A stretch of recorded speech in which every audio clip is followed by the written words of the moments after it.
Module 7. I'm going to be answering 4 points.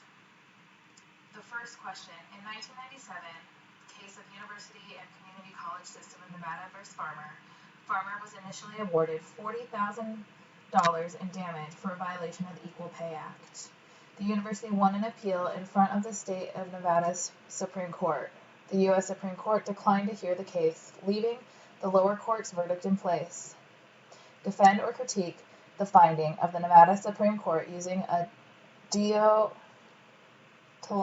or teleological approach. The University of Nevada versus Farmer was a case brought by a woman, Yvette Farmer, who claimed the university violated the Equal Pay Act when it paid her $7,000 less than a male faculty member doing the same job, even though she has similar qualifications. Farmer was one of 3 candidates on the final list for a faculty member position in the sociological department, offering $28,000 to $34,000 annually. Only one person was interviewed, a black man, Johnson Makoba. He was hired at $35,000, with a $5,000 raise when he finished his PhD. As part of the university's affirmative action program, the minority bonus policy allowed an extra employee for each minority that was hired. Consequently, 1 year later, the university hired Farmer at a salary of $31,000 plus $2,000 when she finished her dissertation, substantially below the salary offered to Makoba. Farmer won her case initially, but when the university appealed, the Supreme Court of Nevada found in favor of the university. From a teleological approach to ethics, the Supreme Court's decision can't be justified. This ethical system holds the view that decisions, in this case the hiring of Makoba, are right if they produce good. The good comes from looking at the outcomes of the decisions or actions. In this case, because only 1% of the faculty was black, while 87 to 89% were white, and 25 to 29% were women, the action to hire Makoba was made to help establish more racial equality on the faculty. The difference in pay actually came out of the university's desire to attain a racially balanced faculty. Because there was a short supply of qualified minority candidates applying for full-time faculty jobs, there was a large possibility that there would be a bidding war for Makoba, who had 2 more interviews with other universities coming up. The offer of a higher salary was done to prelude this bidding war with these other institutions. This would fall under utilitarianism, a teleological approach to ethics that put into action something that would provide the greatest good for the greatest number of people, in this case the student body, by offering them more culturally diverse education. The court sided with this approach by saying that the University of Nevada's decision was following a business-related reason for the wage disparity, not a gender-biased reason, and in fact cited a witness's testimony from the chemistry department. They had hired a female chemist at a higher salary than a male with similar qualifications, because there were few female role models in that field. Thus, the market for female PhDs dictated higher salaries. Similarly, a racial imbalance and market factors necessitated this in Makoba's case.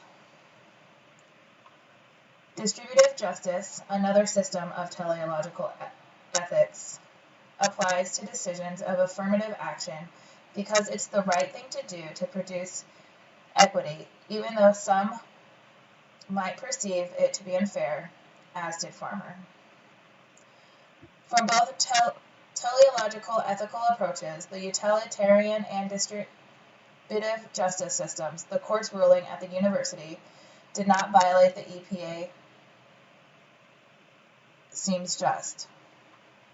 The university strove to carry out actions with results based on an ethical outcome, one that would bring good to the greatest number of people by reducing a racial imbalance on the faculty.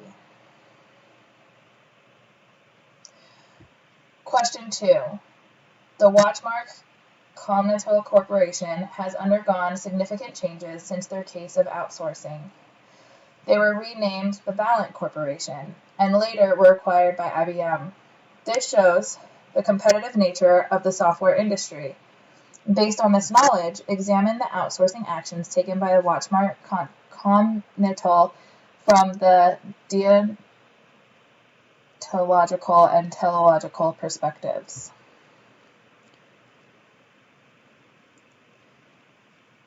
Deontological and teleological perspectives on ethics are different in their approaches.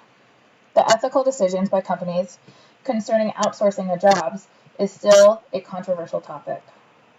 The outsourcing actions of Watchmark Comnital in 2004 certainly added fuel to that fire and can be examined from these two ethical theories.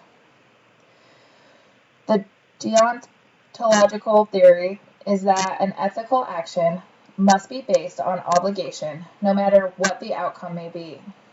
This moral theory came from the philosopher Immanuel Kant. He said that morality stems from treating all people as worthy of respect and dignity, and one's decisions should follow moral laws and obligations to fulfill this imperative. This approach also states that if you act on these laws and duties, you are then acting morally, and the outcome does not matter. So, in other words, it is the process that is important, not the results.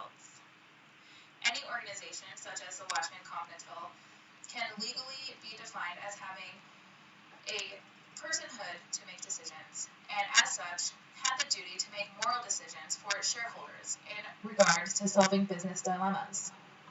This organization decided to outsource many of its highly skilled jobs to save money.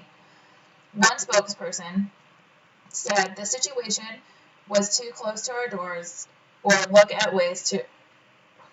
One spokeswoman said the situation was to close our doors, or to look at ways to reduce our operations so we can stay in business during a very difficult time.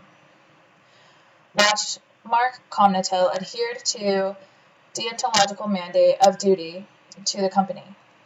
However, I see a weakness in this system of ethics in regards to business. In this theory, the outcome is not supposed to matter, good or bad, only the moral decisions made. Yet, it seems as far as business decisions go, the actions were performed so that the resulting outcomes would be positive, making the two intertwined. I also feel that Watchman Comnital did not fulfill the intent of another part of this theory, and that is treating all people with respect and dignity. Instead, the company treated the employees it had laid off as a means to an end, humiliating them by requiring that after losing their jobs because of the company's outsourcing actions, they had to train their replacements or not receive their unemployment benefits. The teleological theory to ethics, unlike the deontological system, focuses on good outcomes of the action. In the case of Watchman Comnital, it could be argued that they used the utilitarianism approach because the actions taken produced results that provided the most good for the people. By outsourcing, the company could remain solvent and keep providing customers with their services, as well as to create the gain at the least cost. Unlike the deontological system, both actions and results matter in that decision are good if they produce results that are good. It tries to target the goal of the best consequences and justifies decisions that achieve that goal. Watchman Comnital believed that by outsourcing the jobs, the most good would be realized. Eventually, the company had a name change and was then acquired by IBM, who now has more workers in India than in the United States, and outsources thousands of high-paying jobs to China. Question number 3. Present an argument that it is easier for employers to comply with diversity legislation in Canada than it is in the United States. In the United States, we call it civil rights. In Canada, they call it human rights. These terms might make a person say, so what?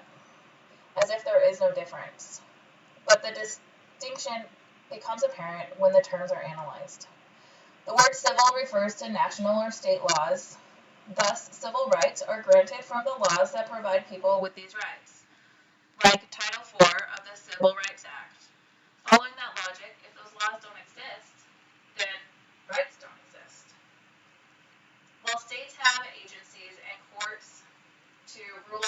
legislations, those are derived from the federal government. In Canada, however, the term human rights implies that because a person is human, these are rights he or she naturally is entitled to, and that they are not based on laws. Nevertheless, the Canadian Human Rights Act was passed in 1977 to forbid discrimination. But this act is only for federally regulated companies and covers only 10% of workers in Canada. One thing that may make it easier to handle complaints on this federal level is that the employer-employee disputes go to the Canadian Human Rights Commission. This allows both the employers and employees to rely on commissions or tribunals instead of courts, like here in the United States. It bypasses the costly and time-consuming need for both to hire lawyers. Similar procedures happen at provincial levels. To enhance the Human Rights Act, a commission pushed for the Canadian Employer Equity Act of 1986 and later the Employment Equity Act of 1995. Unlike the affirmative action policy in the United States, which was divisive because of the pitting of men against women and whites against blacks, this legislation pushed for more aggressive and proactive actions. But it relied on persuasion and grades like A, B, C, etc. to be made public. This had the intent to keep a more positive and constructive environment in the workplace. While it may not seem like enough compared to legislation in the United States, the lack of divisiveness has kept a more civil atmosphere and more open discourse. The term diversity management instead of affirmative action allows a more voluntarily organizational approach to create greater inclusion of all individuals.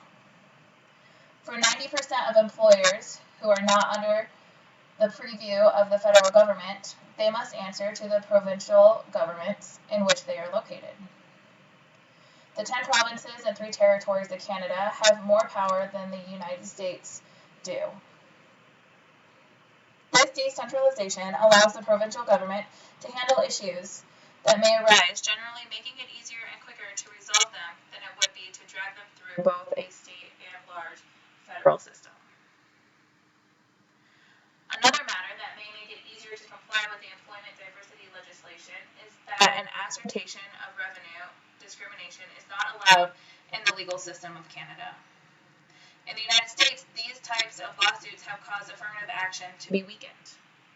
However, in Canada, the Charter Rights and Freedoms, part of the Canadian Constitution, states that discrimination is illegal and that practices that improve the situations of discriminated groups are allowable in exception to the anti-discrimination article.